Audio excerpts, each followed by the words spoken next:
నేను వాక్యం చదువుతా ఉంటే ఈరోజు నాకు వాక్యంలో 29 వస్తే దేవుడు నాతో మాట్లాడేశాడు, హానికరములు కాదు. హానికరం నాకెందుకు?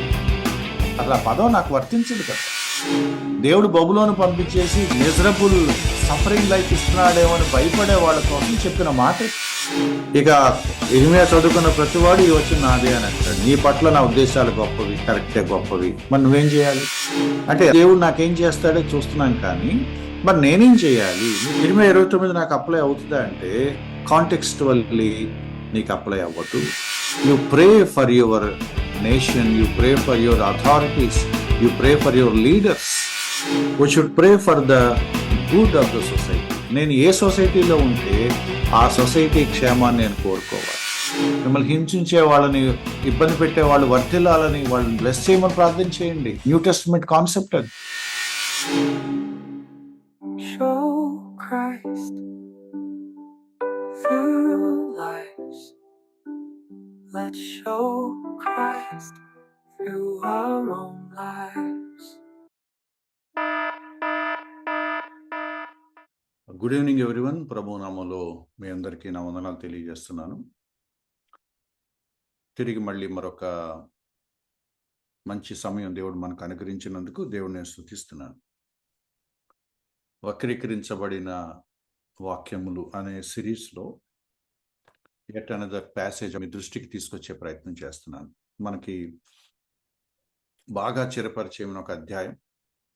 ఆల్మోస్ట్ మీలో అందరూ ఈ అధ్యాయం ద్వారా ఎంతో కొంత పరిచయం ఉన్న వాళ్ళే. బట్ ప్రాబ్లం ఎక్కడుంది అంటే మన ఇంటర్ప్రిటేషన్లో ఉంది. మన అవగాహన పరిమితిలో ఉండటం వల్ల కొంతమంది దుర్బోధకులు వాటిని తమకు అనుకూలంగా మలుచుకుంటున్నారు అనటానికి ఈరోజు మనం చెప్పుకోబోయే వాక్య భాగం నిదర్శనం. నేను ఈరోజు ఇర్మియా గ్రంథం 29వ అధ్యాయంలో ఉన్న మొదటి 14 వచనాలు మీ దృష్టికి తీసుకొచ్చే ప్రయత్నం చేస్తున్నాను. Very popular passage because of it's ఒక పర్టికులర్ వర్స్ వల్ల ఈ అధ్యాయం కొంచెం ఫెమిలియర్ అయింది. ఇన్ఫ్యాక్ట్ ఈ అధ్యాయం చాలా మంది తెలియదు. ఈ అధ్యాయంలో ఉన్న ఒక్క వచనం మాత్రమే అందరికీ పరిచయం. మనలో అందరికీ కూడా ఎక్కడో చోట ఈ వచనం తగిలింది. అండ్ మన గృహాల్లో, మన వాగ్దానం కార్డుల మీద, మన క్యాలెండర్స్ మీదకి వచనాలు వచ్చేసాయి. బట్ సేమ్ ప్రాబ్లం ఏంటంటే కాంటెక్స్ట్ మిస్ అవుతున్నాము.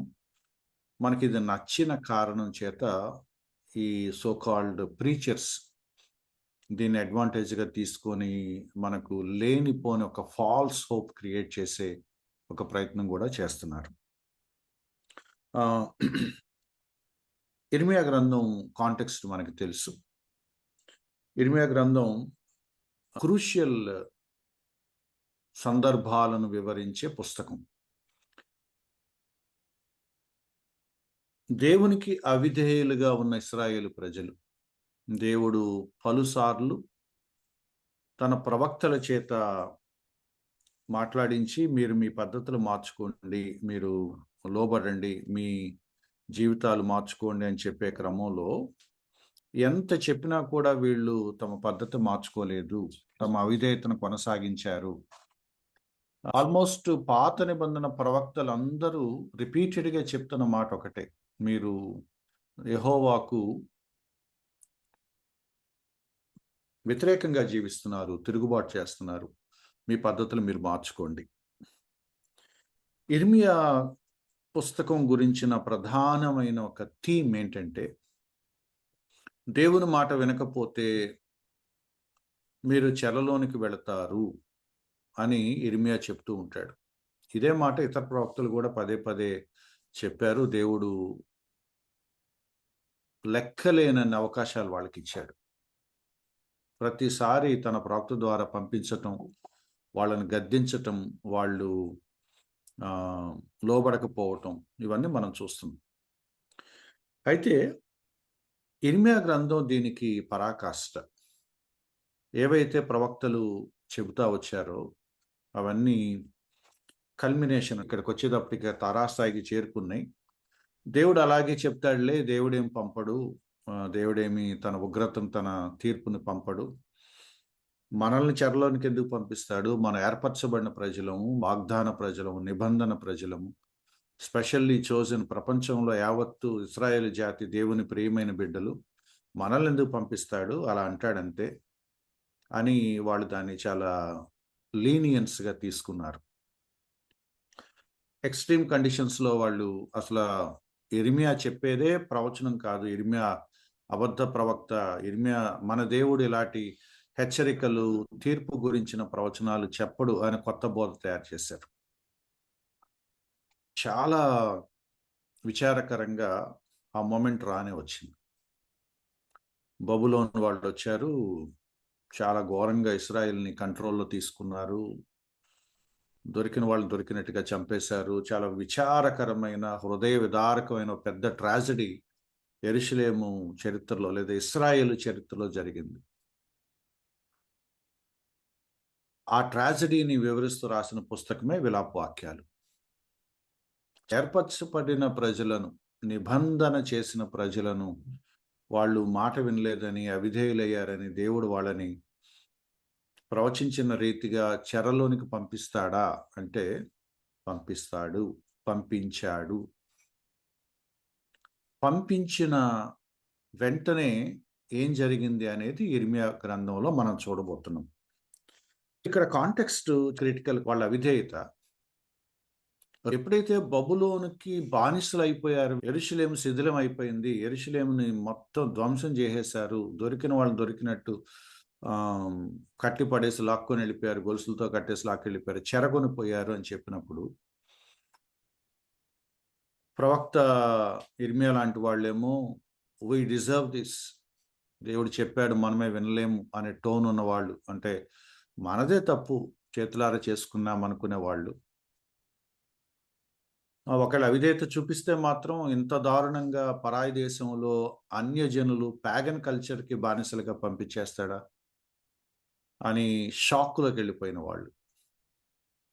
మరి ముఖ్యంగా యంగ్ పీపుల్, మా పితరులు చేస్తే, మా తల్లిదండ్రులు చేస్తే మేమెందుకు చెరలో బానిసలుగా మిగిలిపోవాలి అనుకునే ఒక తరం. సో విచారం ఏంటంటే, కొంతమంది లేదా అనేక మంది అవిధేయత వల్ల కొంతమంది అమాయకులు కూడా బలైపోయే పరిస్థితి ఎప్పుడూ ఉంటుంది. ఇప్పుడు వీళ్ళందరూ చెరలోనికి వెళ్ళారు, ఇంత ప్రవచనం చెప్పిన ఇర్మియా కూడా మరి ఎక్కడికి వెళ్ళాలి? కాబట్టి నేను మీతో పాటు వస్తాను, మరి ఏం చేస్తాను, మీరు ఎక్కడుంటే నేను అక్కడ, మీ దగ్గరికే దేవుడు నన్ను పంపించాడు. కాబట్టి ప్రవచనం చెప్పిన ఇర్మియా కూడా అక్కడికి వెళ్ళాల్సి వచ్చింది. కానీ స్టోరీ అక్కడితో అయిపోలేదు.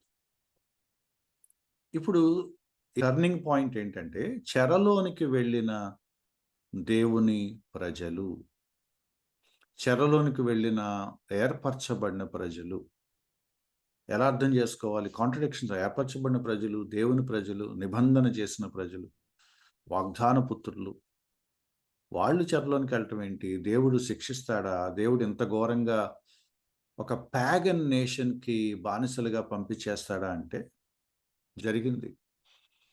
28 అధ్యాయాలు రీసౌండింగ్గా చెప్తున్నాయి వాళ్ళు ఏం చేశారో. వాళ్ళు వినలేదు, ఎన్నిసార్లు చెప్పినా వాళ్ళు లెక్క చేయలేదు.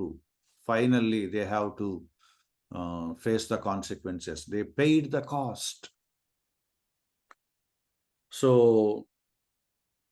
ఎలా వెళ్ళారు, ఎన్ని దశలుగా వెళ్ళారు, ఎవరెవరి హయాంలో ఎవరెవరు ఎట్లా వెళ్ళారు, లెక్కలన్నీ ఇర్మియా గ్రంథంలో మనకు కనపడుతున్నాయి. కానీ ఇర్మియా గ్రంథం చూసినప్పుడల్లా ఒక ప్రవక్తని కానీ లేకపోతే ఒక బోధకుడిని కానీ నిజంగా ఎంత ఇబ్బందికరమైన పరిచర్య అది, ఎంత హార్ట్ బ్రేకింగ్ మినిస్ట్రీ అది మనకు అర్థమవుతుంది. బాబు వెళ్ళొద్దు, దేవుడు మిమ్మల్ని చెరలోని పంపిస్తాడు, మీరు దయచేసి మారుమనసు పొందండి, పశ్చాత్తాపడండి, యెహోవా చెప్పిన మాట లోబడండి, దేవుని తీర్పు రాబోతుందని వెంటబడి చెప్పాడు. ఏడ్చి గుండెలు బాదుకుంటూ చెప్పాడు. వీపింగ్ ప్రాఫెట్ అని పేరట ఆయనకి. విలపిస్తూ ప్రకటించిన వ్యక్తి. వాళ్ళు వినలేదు.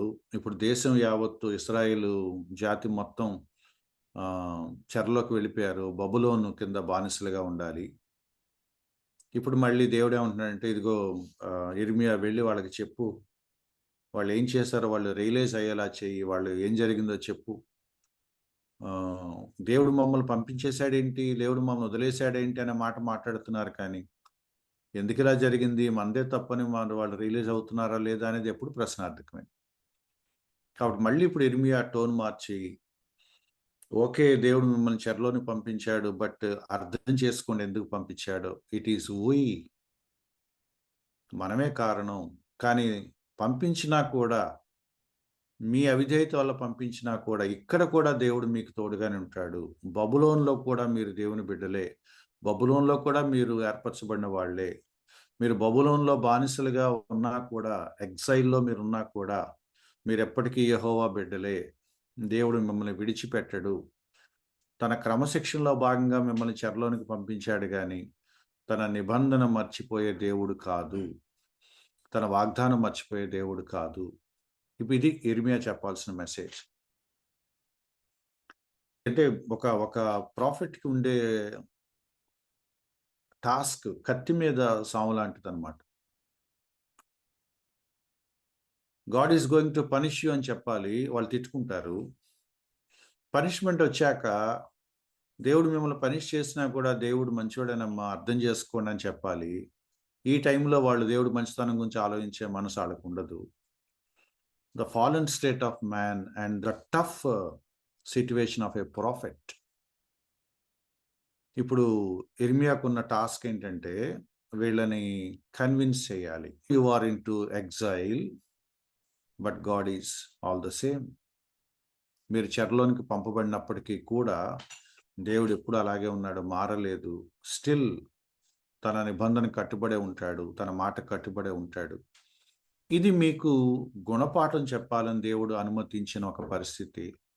ఇది గాడ్స్ డిసిప్లైన్ కింద మీరు అర్థం చేసుకోండి అని వాళ్ళని కన్విన్స్ చేయాలి. సో మొదటి 3 వచనాల్లో కొన్ని వివరాలతో పాటు ఒక ఇంపార్టెంట్ ఇన్ఫర్మేషన్ ఏముందంటే, ఆ ప్రజలందరికీ ఒక న్యూస్ పంపించాలి. ఎవరు? ఇర్మియా. అందుకని ఒక లెటర్ రాసి పంపించాడు వాళ్ళందరికీ. ఇప్పుడు బబులోన్లోకి వెళ్ళి మన యెరూషలేములో తిరిగినట్టుగా సందు సందు ఇర్మియా ప్రవక్తలో తిరగటానికి లేదు. ఇర్మియా కూడా అక్కడ ఎగ్జైల్లో సెకండరీ పర్సనే, సిటిజన్ కాదు. అక్కడ బబులోన్ అధికారం కింద తను కూడా ఉండాలి. కాబట్టి ముందు తన ప్రజలందరికీ కమ్యూనికేట్ చేశాడు, ఒక పత్రిక పంపించాడు. 4వ వచనం, ఇశ్రాయేలు దేవుడును సైన్యములకు అధిపత్యకు యెహోవా తన ప్రేరేపణ చేత బబులోనుకు తెర తీసుకొని పోబడిన వారికి అందరికీ ఇలాగ ఇచ్చుచున్నాడు, ఆజ్ఞ ఇచ్చుచున్నాడు.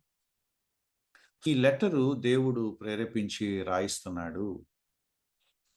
బబులోను చెరలోనికి వెళ్ళిన వాళ్ళందరికీ ఈ ఉత్తరం అప్లై అవుతుంది.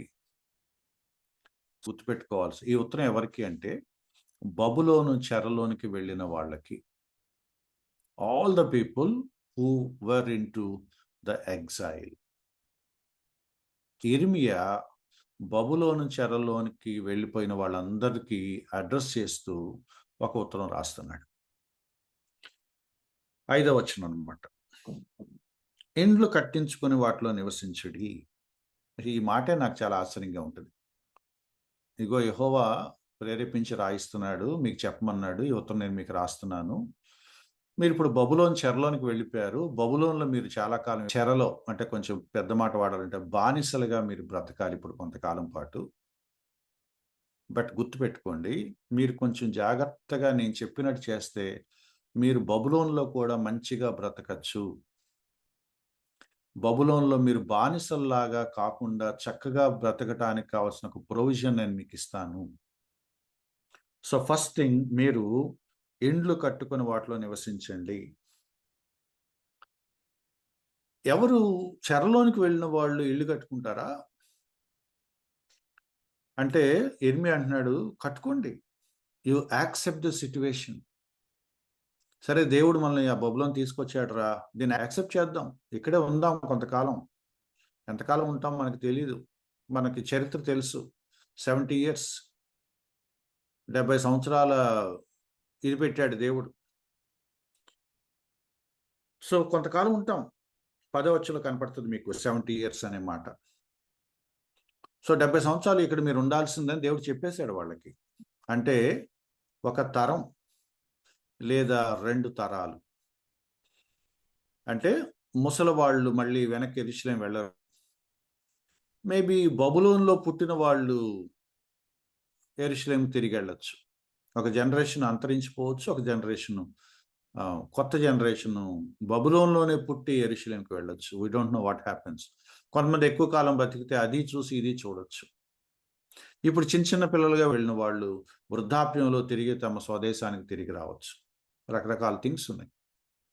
కానీ ఏమంటున్నాడంటే మీరు యాక్సెప్ట్ చేయండి, మీరు ఇల్లు కట్టుకోండి, ఇండ్లు కట్టించుకొని వాటిలో నివసించండి, తోటలు నాటి వాటి ఫలములు అనుభవించండి. 70 years అంటే లైఫ్ టైం అండి. కాబట్టి యూ మేకప్ యువర్ మైండ్. ఇక మనం ఇక్కడ ఉండాల్సిందే 70 సంవత్సరాల పాటు. వెళ్తే మన పిల్లలు వెళ్తారు యెరూషలేముకి, మనం వెళ్తామో లేదో తెలియదు. But let us accept this అని అనుకోండి. ఒప్పుకోండి, పశ్చాత్తాపడండి, అంగీకరించండి. దేవుడు ఎక్కడ పెట్టాడో ఆ పరిస్థితిని స్వీకరించండి.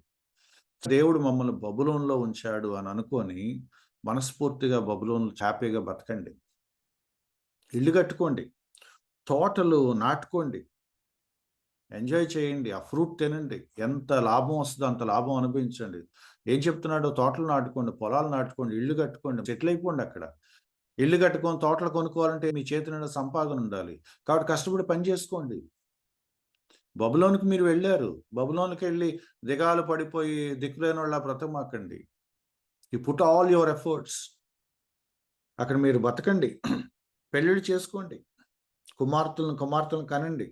అక్కడ ఏమీ మీకు తక్కువ లేకుండా అభివృద్ధి పొందుటకై కుమారులు, కుమార్తెలు, పిల్లలు, వాళ్ళ పెళ్ళిళ్ళు అంటే పెళ్ళిళ్ళు చేయండి, సెటిల్ అయిపోండి, అభివృద్ధి చెందండి, పనులు చేసుకోండి, హ్యాపీగా బ్రతకండి.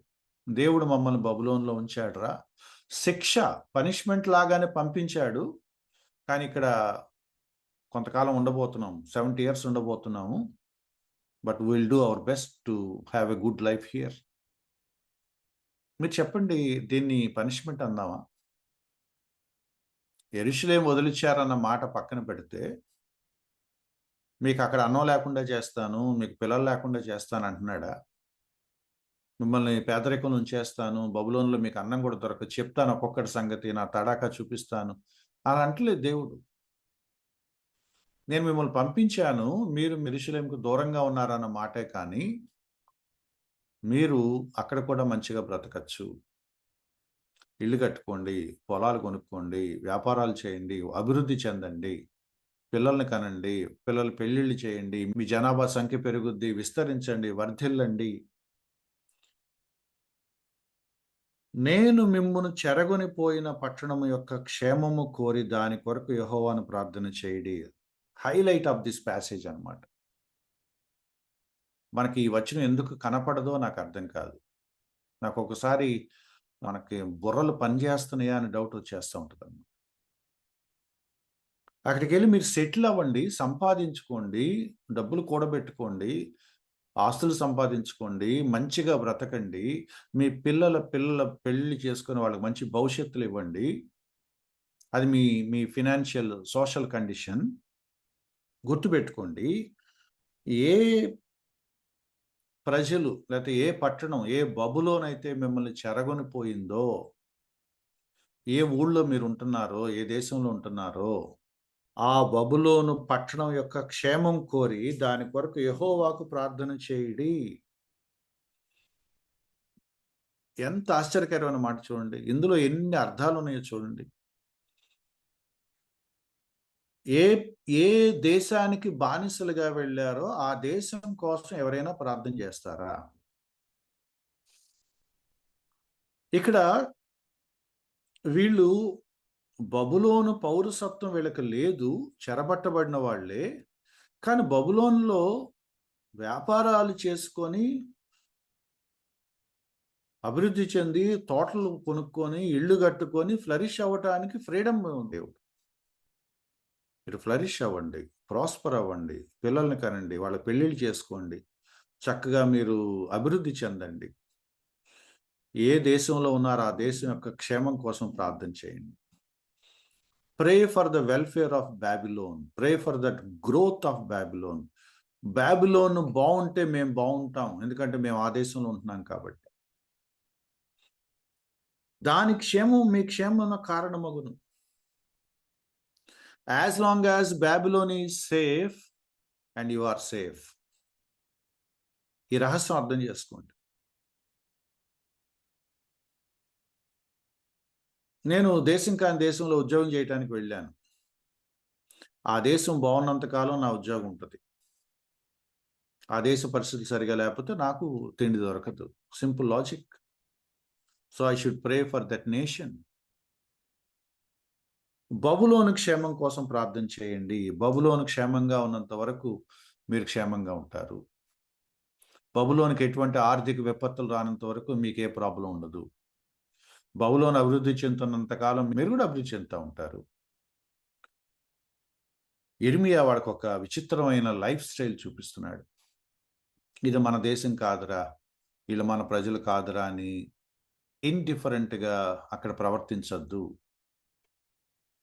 వాళ్ళతో కలిసి ఉండండి, మంచిగా ఉండండి, చక్కగా మీ పనులు చేసుకోండి, వర్ధిల్లండి. మిమ్మల్ని చూసినప్పుడు, మీరు ఆర్థికంగా వర్ధిల్లినప్పుడు, మీ సమాజంలో గౌరవంగా బ్రతుకుతున్నప్పుడు బబులోను వాళ్ళు కూడా మిమ్మల్ని తక్కువ స్థాయి పౌరులుగా చూడరు. మిమ్మల్ని కూడా సమానంగా చూస్తారు. ఎందుకంటే మీరు మంచిగా పని చేసుకొని బతుకుతున్నారు, ఈక్వల్గా ఫ్లరిష్ అవుతున్నారు. అరే వీళ్ళుంటే మనకు మంచిదేరా, మనం డెవలప్ అవుతాం, వాళ్ళని బట్టి మనం, మనల్ని బట్టి వాళ్ళు డెవలప్ అవుతాం అన్నప్పుడు, పరస్పర యోగక్షేమాలు అక్కడ ఉన్నాయని అనుకున్నప్పుడు ఎవరిని తక్కువగా చూడరు. అండ్ ఇంకా బ్యూటిఫుల్ ఏంటంటే యెహోవాకు ప్రార్థన చేయండి. బబులోను కూడా యెహోవా కంట్రోల్లో ఉంది అని ఇర్మియా చెప్తున్నాడు. You pray God to bless Babylon and God will listen to that prayer. Israel పరిస్థితులే కాదు, బబులోను దేశం, బబులోను ప్రజలు కూడా యెహోవా చేతిలోనే ఉన్నారు. God is sovereign of all. అది కదా బైబిల్ చెప్తున్నమాట. సర్వాధికారి, సర్వ సృష్టికి ఆయన దేవుడు, బబులోను కూడా ఆయన దేవుడు. వాళ్ళు ఒప్పుకున్నా ఒప్పుకోపోయినా. మీరు యెహోవాకు ప్రార్థన చేయండి, ఇజ్రాయెల్ కోసం ప్రార్థన చేసుకోండి, బబులోను కోసం కూడా ప్రార్థన చేసుకోండి. బబులోను క్షేమం మీ క్షేమం కనెక్ట్ అయింది. అప్పుడు ఈ మాట అన్నాడు 8వ వచనం, ఇజ్రాయేలు దేవుడు ఇలా సెలవిచ్చున్నాడు, మీ మధ్యనున్న ప్రవక్తల చేతనైనను మంత్రజ్ఞుల చేతనైనను మీరు మోసపోకుడి, మీలో కలలు కను వారి మాటలు వినకుడి. వారు నా నామమును బట్టి అబద్ధ ప్రవచనాలు మీతో చెప్పుదురు, నేను వారిని పంపలేదు. బబులోన్లో కూడా ఒక బ్యాచ్ ఉంటారట. చెరపట్టబడి వెళ్ళిన ఈ ప్రజల్లో అక్కడ కూడా మళ్ళీ ఇర్మియాకి కాంపిటీషన్ వచ్చే అబద్ధ ప్రవక్తలు ఉన్నారట.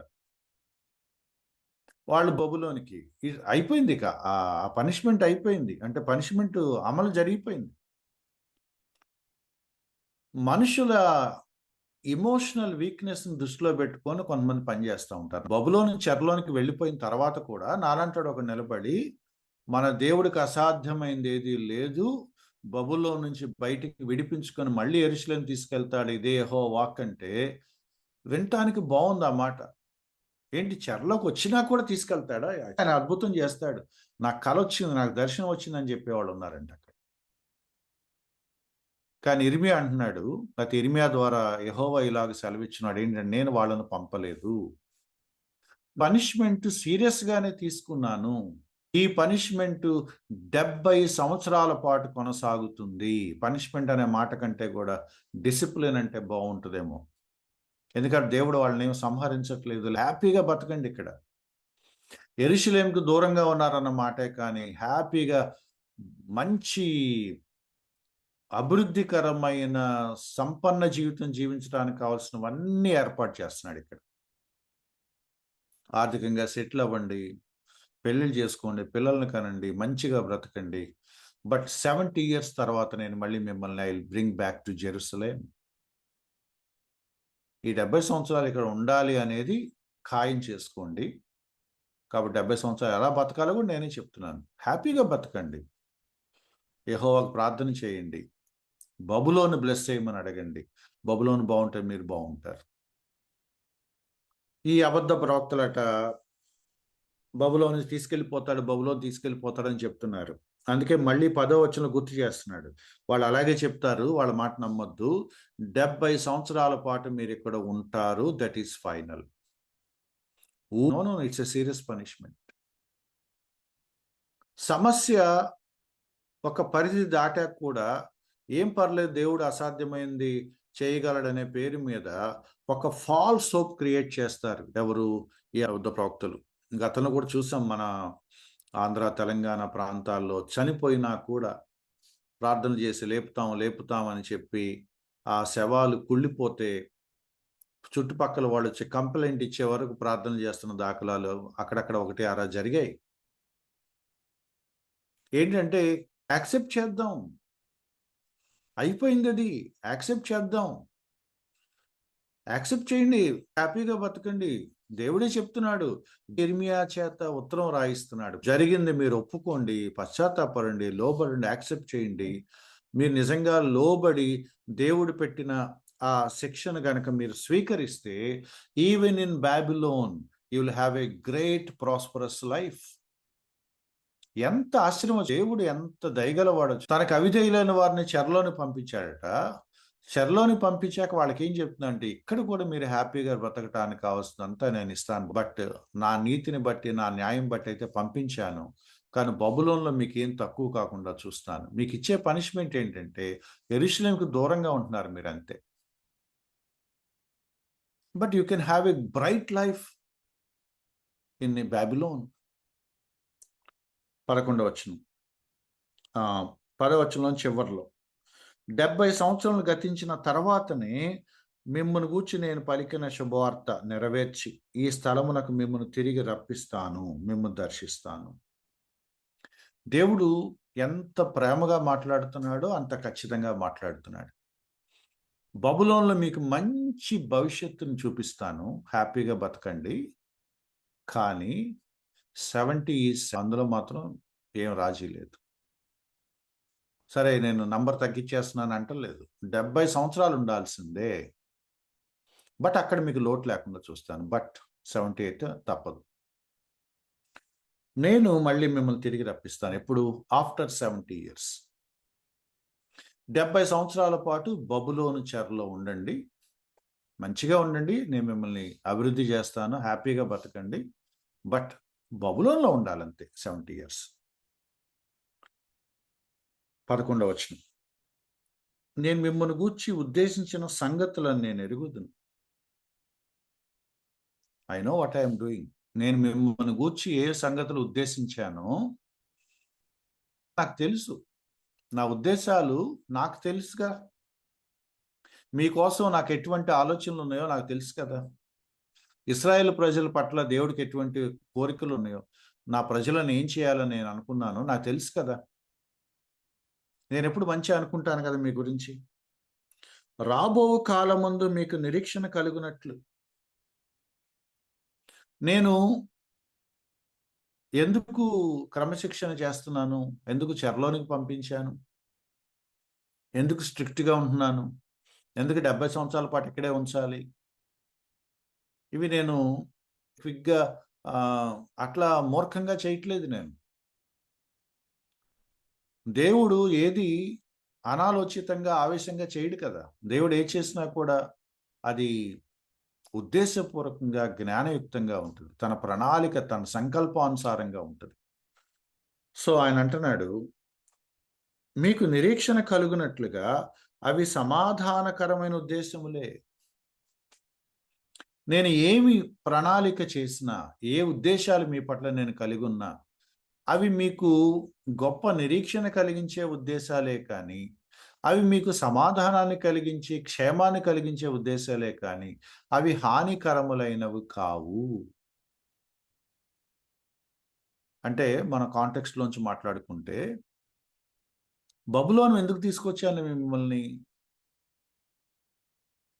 మీకు హాని చేద్దామని కాదు, మీకు మేలు చేద్దామని తీసుకొచ్చాను. ఒకటి, మీరు నా మాట వినలేదు, దానికి నేను తగిన శిక్ష విధించాను, అది దట్ ఈస్ జస్టిస్, రాజీ పడేదేం లేదు. బట్ అందులో కూడా మీకు హాని కలిగించేలాగా ఏదో భయంకరమైన ఉగ్రత నేను మేము కుమరించట్లేదే. ఇక్కడ కూడా సమాధానకరమైన పనులే చేస్తున్నాను కదా, హ్యాపీగా బతకమని చెప్తున్నాను కదా, హోప్ ఇస్తున్నాను కదా. మీకు ఏ లోటు ఉండదు, ఏం తక్కువ అవ్వదు. మీరు మీ పిల్లలు తరాలు తరాలు హ్యాపీగా బతకండి. 70 ఇయర్స్ తర్వాత నేనే మిమ్మల్ని దర్శించి మళ్ళీ యెరూషలేముకి వెనక్కి తీసుకొని వస్తాను మిమ్మల్ని అందరినీ అని నేనే ప్రామిస్ చేస్తున్నాను కదా. మీరు ఏ విధంగా చూసినా సరే ఇది హానికరము కాదు. బబులోన్లో మీరు ఉండటం మీకు ఏ విధంగానూ నష్టం లేదు. బబులోన్తో ఉండటం వల్ల మీకు దీవెనే, అది సమాధానకరమే, అది నిరీక్షణ కలిగించేదే, హానికరము కాదు. దయచేసి నా క్రియలను, నా మార్గాలను, నా విధానాలని అర్థం చేసుకోండి అని ఇర్మియా ద్వారా దేవుడు మాట్లాడుతున్నాడు. మాట వినని ప్రజలకు ఎందుకు అంత వివరణ ఇచ్చుకోవాలి దేవుడు? అది మన దేవుని యొక్క దీర్ఘశాంతం, మన దేవుని యొక్క ప్రేమ. తను ఏ పని ఎందుకు చేశాడో కూడా వివరణ ఇచ్చుకునే అంత దయ కలిగిన దేవుడు ఇర్మియా ద్వారా తన ప్రజలకు చెప్తున్నాడు, మీ పట్ల నా ఉద్దేశాలు నా నిబంధనతో ముడిపడిన ఉద్దేశాలు. అబ్రహాముకి వాగ్దానం చేసింది మొదలుకొని ఇప్పటి వరకు నా కవనెంట్కి నేను కట్టుబడి ఉన్నాను. నా కవనెంట్ని నేను వెనక్కి తీసుకోను, నా నిబంధన నేను వదిలిపడేసి వెళ్ళిపోను. వీళ్ళు మారరు, వీళ్ళకి నాకు అనవసరం అనుకొని వదిలేయలేదు ఆయన. ఎంత ఘోరంగా ప్రతి తరంలోనూ ఆ ప్రజలు ప్రవర్తిస్తున్నా సరే ఎలాగోలా దారిలోకి తెచ్చుకొని వాళ్ళ పట్ల తన కృపను చూపించి దీర్ఘశాంతం కనపరిచి మళ్ళీ వాళ్ళని దారి మళ్లించుకుంటున్నాడు తప్ప వాళ్ళని డిజోన్ చేసుకోలేదు ఆయన. ఇప్పటికీ మీరు నా ప్రజలే, ఇంత దారుణంగా ప్రవర్తించినా కూడా మీరు నా ప్రజలే, ఇప్పటికీ మీ పట్ల నా ఉద్దేశాలు మారలేదు, ఇంకా ఇప్పటికీ మీ పట్ల నాకున్న ఉద్దేశాలు నెరవేర్చుకోవటానికే నేను పనిచేస్తున్నాను. Even after 70 years I will continue my covenant. 12వ వచనం, మీరు నాకు మొర పెడితే నేను మీకు ప్రార్థన చేస్తాను, నేను మీ మనవి ఆలకిస్తాను. మీరు నన్ను వెతికిన యెడల, పూర్ణ మనసుతో నన్ను విచారణ చేసిన యెడల మీరు నన్ను కనుగొందురు. Same old promise. నేను మిమ్మల్ని శిక్షించాను, చెరకు పంపించాను, చెరలో ఉండాల్సిందే. But I still love you, I still own you. మీరు నా ప్రజలే, ఇంకా నేను మిమ్మల్ని ప్రేమిస్తాను, మీరు నా నిబంధన ప్రజలే. మీరు తప్పు చేసినందుకు మీకు నేను లెసన్ నేర్పిస్తున్నాను, కానీ నేను మిమ్మల్ని అయితే వదిలే ప్రసక్తి లేదు. బబులోన్లో ఉన్నా కూడా మీరు ప్రార్థన చేయండి, గాడ్ ఈజ్ ఎట్ హ్యాండ్. ఎవరిస్తారండి మాట? ఏ అవిధేయత వల్ల వాళ్ళ ఒక బబులోనికి చెరగొని పోబడ్డారో ఆ బబులోన్లో ఈ అవిధేయులు ప్రార్థన చేస్తే దేవుడు వింటానంటే ఎవనాలా దేవుడిని? How gracious this God is. మీరు మొరపెట్టండి, మీ మనవిని ఆలకిస్తాను. నేనేం చేయలేదు బాబు, మిమ్మల్ని యెరూషలేము నుండి బబులోనికి పంపించాను కోపంతో, but my love is always the same. నేను మీకు దూరంగా లేను, మీరు ప్లేస్ మారారంతే పనిష్మెంట్ పేరు మీద, బట్ నేను ఇక్కడే ఉన్నాను. 70 years నేను మిమ్మల్ని చూసుకుంటాను, 70 years తర్వాత నేను మళ్ళీ వెనక్కి తీసుకొస్తాను. ఈ 70 years మీకు ఏదో అయిపోద్ది, ఏం అవ్వదు మీకు. You will flourish, you will develop, you will be blessed like anything. ఎప్పట్లాగే ఆశీర్వాదం మీకు ఉంటుంది. మీరు వర్ధిల్లండి, స్థలాలు కొనుక్కోండి, పొలాలు కొనుక్కోండి, పెళ్లిళ్ళు చేసుకోండి, ఆస్తులు సంపాదించి ఇల్లు కట్టుకోండి. You do all that you can do, I will bless you. మిమ్మల్ని బట్టి బబులోని బ్లెస్ చేస్తాను. మీరు బబులోని క్షేమం కోసం ప్రార్థన చేయండి. Be a responsible people in Babylon. ఎవర్రా ఈ ప్రజలు బబులోను కోసం ప్రార్థన చేస్తున్నారా? అరే వీళ్ళు మనం తిట్టుకోవాలి కదా, మనం వీళ్ళని కబ్జా చేసుకొని వచ్చేసాం కదా, వీళ్ళు మన కోసం ప్రార్థన చేయటం ఏంట్రా? Babylonian should be surprised. ఎంత మంచి ప్రజల, చెర తీసుకొచ్చిన ప్రజల కోసం ఎవరైనా ప్రార్థన చేస్తారా? తీరా ఈ ప్రజలు భిన్నమైన ప్రజలు. They pray for their enemies. తమ శత్రువులు వర్ధిల్లాలని ప్రార్థన చేసే సమాజం ఇది. వీళ్ళు మన దగ్గర ఉంటే వాళ్ళ నష్టం లేదు, వీళ్ళని మనం బ్రతకనివ్వాలనుకుంటారట. వాళ్ళు వర్ధిల్లుతా ఉంటే ఎవరు అడ్డుపడరు.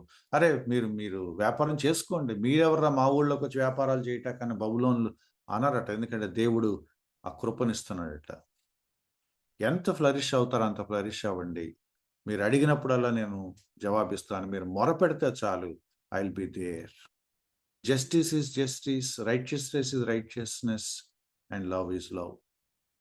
మీ పట్ల నా సిస్టమ్ మారలేదు, నీతి నా నీతే, కానీ నా నిబంధన కూడా నా నిబంధనే. మిమ్మల్ని నేను వదులుకోవట్లేదు. నన్ను నేను మీకు కనపరుచుకుందును, ఇది యెహోవా వాక్కు. నేను మిమ్మల్ని చెరలో నుండి రప్పించేదను, మిమ్మల్ని చెరపట్టి ఏ జనులలోనికి ఏ స్థలంలోని మిమ్మల్ని తోలివేసెదనో ఆ జనులందరి నుండి ఆ స్థలాలన్నిటిలోంచి మిమ్మల్ని సమకూర్చి రప్పించేదను. ఎచ్చటి నుండి మిమ్మల్ని చెరకు పంపితును, అచ్చటికే మిమ్మల్ని మరలా రప్పింతును. ప్రామిస్, ఇది కూడా వాగ్దానమే. మీరు ఎక్కడికి వెళ్ళారో అక్కడి నుంచి నేను మళ్ళీ వెనక్కి తీసుకొస్తాను ఆఫ్టర్ 70 years. చూడండి ఎంత దయగలిగిన దేవుడు అంటే, ఇర్మియా ద్వారా పత్రిక రాయించి వివరణ ఇచ్చుకుంటున్నాడు ఈ దేవుడు. నేను ఎందుకు మిమ్మల్ని చెరలోని పంపించాను, ప్లీజ్ యాక్సెప్ట్ దిస్ డిసిప్లైన్. హానికరములు నేనేం చేయటం లేదు, మీ మేలు కోసమే చేస్తున్నాను, సమాధాన సంబంధమైన నిరీక్షణ కలిగించే పని నేను చేస్తున్నాను. ఇఫ్ యు అండర్స్టాండ్ దిస్, మీరు అక్కడ హ్యాపీగా బతుకుతారు. 70 years వెళ్ళిపోతే మళ్ళీ ఐ బ్రింగ్ యూ బ్యాక్. ఇన్స్టెంట్గా రిజల్ట్ వస్తుందని ఎవరైనా చెప్తే నమ్మొద్దు. 70 years మీరు అక్కడ ఉండాల్సిందే, కానీ 70 years ఎలా ఉండాలో దేవుడు చెప్తున్నాడు. నీ పట్ల నా ఉద్దేశాలు హానికరములు కాదు అని అంటున్నాడు దేవుడు. చెరలోనికి వెళ్ళిన వాళ్ళకి దేవుడు చెప్పిన ప్రామిస్ అది. నేను మిమ్మల్ని చెరలోని పంపించాను, కానీ నా ఉద్దేశాలు హానికరమైన మాట ఎందుకు వచ్చింది? చెరలోనికి వెళ్ళారు కాబట్టి. దేవుడు బబులోను పంపించేసి మిజరబుల్ సఫరింగ్ లైఫ్ ఇస్తున్నాడేమో అని భయపడే వాళ్ళ కోసం చెప్పిన మాట అది. హ్యాపీగా మీరు అభివృద్ధి చెందండి, ఆస్తులు సంపాదించుకోండి అని చెప్తున్నాడు దేవుడు వాళ్ళకి. ఇశ్రాయేలు ప్రజలకు, చెరలోనికి కొనిపోబడిన ప్రజలకు దేవుడిచ్చిన వర్స్ని యూనివర్సల్ ప్రామిస్ చేసేశారు మన వాళ్ళు. ఇర్మియా చదువుకున్న ప్రతివాడు ఈ వచ్చి నాదే అని అంటాడు. నీ పట్ల నా ఉద్దేశాలు గొప్పవి, మరి నువ్వేం చేయాలి? దేవుడు నాకేం చేస్తాడో చూస్తున్నాం, కానీ నేనేం చేయాలి? మీ పట్ల నా ఉద్దేశాలు సమాధానకరమైనవే, హానికరములు కాదు, నిరీక్షణ కలిగించేవే అని అన్నప్పుడు ఇజ్రాయెల్ ప్రజలు ఏం చేయాలి? ప్రభు, అయితే మేము ఇక్కడ జాగ్రత్తగా ఉంటాము, ఇలా జీవిస్తాము, ఇలా ప్రవర్తిస్తాము, బబులోను కోసం ప్రార్థన చేస్తాము, బబులోను క్షేమంగా ఉండాలి, మేము క్షేమంగా ఉండాలి అని ప్రార్థన చేస్తాము, యెహోవాకు రోజు వాళ్ళు బబులోను కోసం ప్రార్థన చేయాలి. మరి ఈ సంగతులు ఏమైపోయినాయి? మరి ఇర్మియా 29 నాకు వర్తించదా అంటే, నాకెందుకు వర్తిస్తుంది?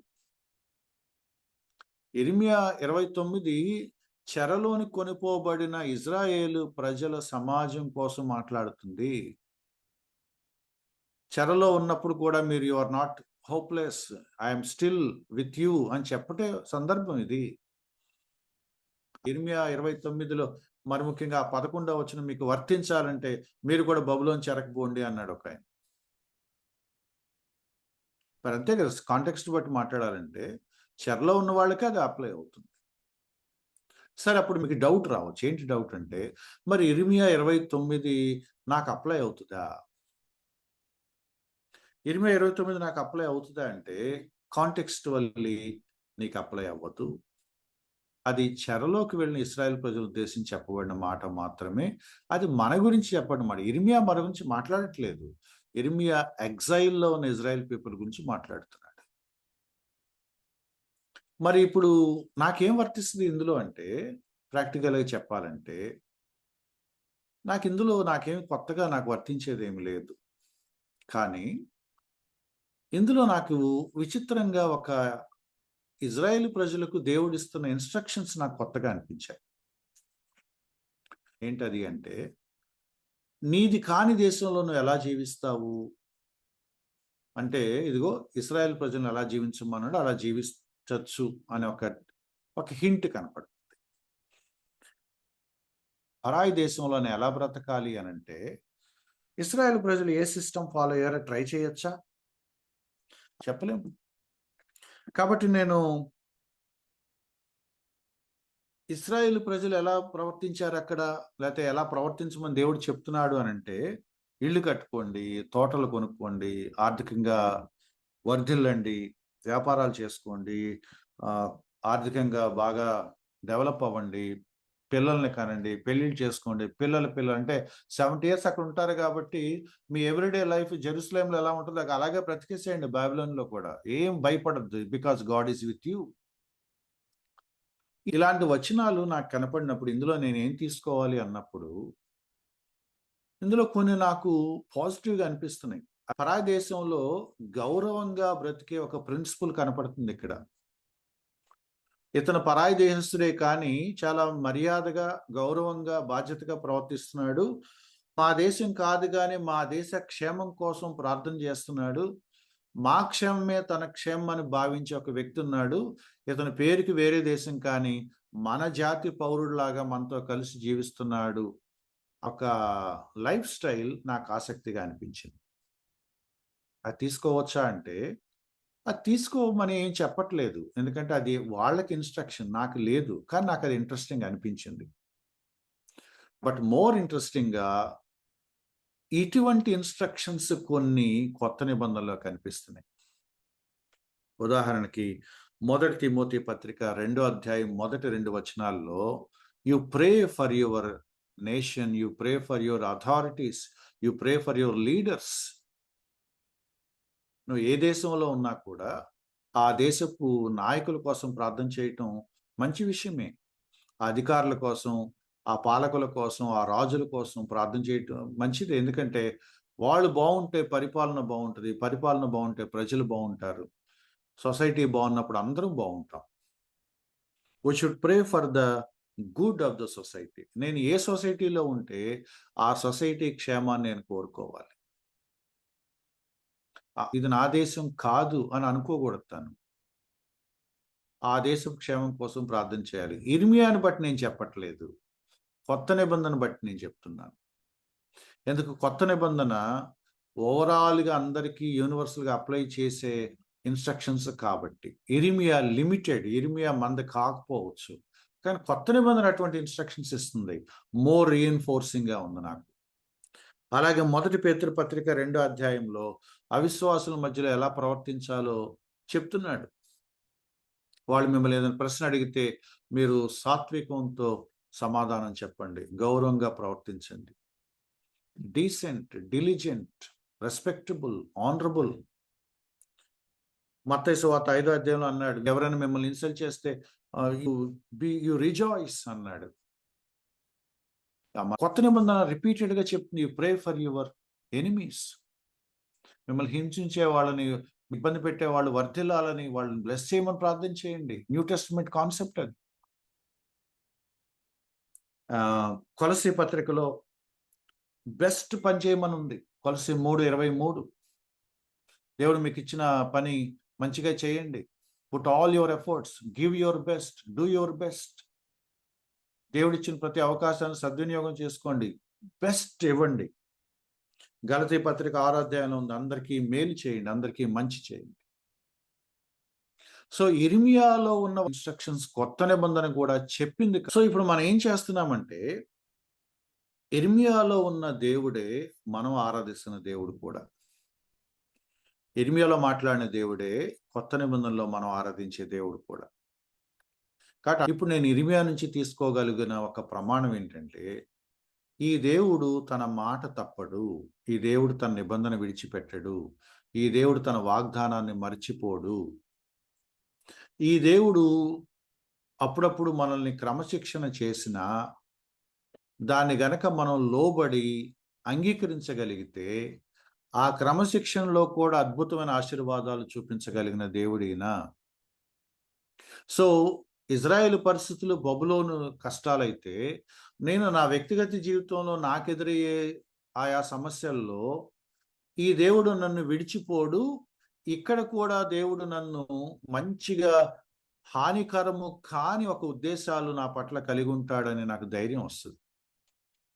నేను ఇజ్రాయెల్ స్టోరీని నాకు పెట్టుకోవట్లేదు, కానీ సేమ్ దేవుడు నేను ఆరాధిస్తున్నాను కాబట్టి ఆ దేవుడు వాళ్ళ విషయంలో ఎలా చేశాడో అదే స్వభావం నా దగ్గర కూడా కనపరుస్తాడనే ఒక నిరీక్షణ నాకు కలిగింది కొత్త నిబంధన వచనాల ఆధారంగా. సో ఇప్పుడు నేను రెండు నేర్చుకుంటున్నాను. ఒకటి, నేను ఏ దేశంలో ఉన్నా కూడా, ఏ ప్రాంతంలో ఉన్నా కూడా, ఆ ప్రాంతం, ఆ దేశం క్షేమం కోసం ప్రార్థన చేయటం అది బైబిల్ క్రమం.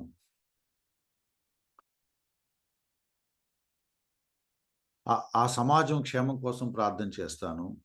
ఆ సమాజంలో నేను మంచిగా అభివృద్ధి చెందటానికి నా వంతు ప్రయత్నం చేస్తాను. బెస్ట్ ట్రై చేస్తాను. మంచిగా ప్రవర్తిస్తాను. అండ్ గౌరవప్రదమైన గుర్తింపు తెచ్చుకుంటాను. ఈయన బయట నుంచి వచ్చినా కూడా మనతో సమానమైన గౌరవప్రదంగా బ్రతుకుతున్నాడు, ఈయన వల్ల మనకి మేలే కానీ కీడు లేదని ఆ సమాజం యాక్సెప్ట్ చేసుకోగలిగే అంత హుందాగా నువ్వు అక్కడ ప్రవర్తించాలి. ఇది న్యూ టెస్టిమెంట్ మనకి ఇస్తున్న ఇండికేషన్స్. సో ఏం నేర్చుకుంటాను నేను ఇర్మియాలో అంటే, ఒక సమాజంలో నేను ఎలా బ్రతకాలి, నాకు ప్రతికూల పరిస్థితుల్లో నాకు సంబంధం లేని ఒక సమాజంలో ఒక ప్యాగన్ కల్చర్లో నేను బ్రతుకుతున్నప్పుడు ఎలా బ్రతకాలో, అటువంటప్పుడు దేవుడు ఎటువంటి సహాయం నాకు చేస్తాడో అది నాకు పాత నిబంధనలోను కొత్త నిబంధనలో కూడా నాకు కొన్ని ప్రమాణాలు దొరికాయి కాబట్టి నా వ్యక్తిగత అనుదిన జీవితంలో నేను ధైర్యంగా బ్రతకటానికి ప్రవర్తించడానికి ధైర్యం తెచ్చుకుంటాను. ఇర్మియా 29 నాకేం చెప్పుద్దంటే, ఎటువంటి సిట్యువేషన్స్ అయినా సరే గౌరవప్రదంగా మంచిగా బ్రతకండి, దేవుడు మిమ్మల్ని విడిచిపెట్టడు, దేవుడు తన నిబంధన కట్టుబడి ఉంటాడు, ఈ ప్రతికూల పరిస్థితుల్లో కూడా దాన్ని శిక్షలాగా తీసుకోవద్దు, క్రమశిక్షణలాగా తీసుకోండి, ఇక్కడ కూడా దేవుడు మిమ్మల్ని మంచి జీవితాలు జీవించే అవకాశాలు కల్పిస్తాడు. God is gracious.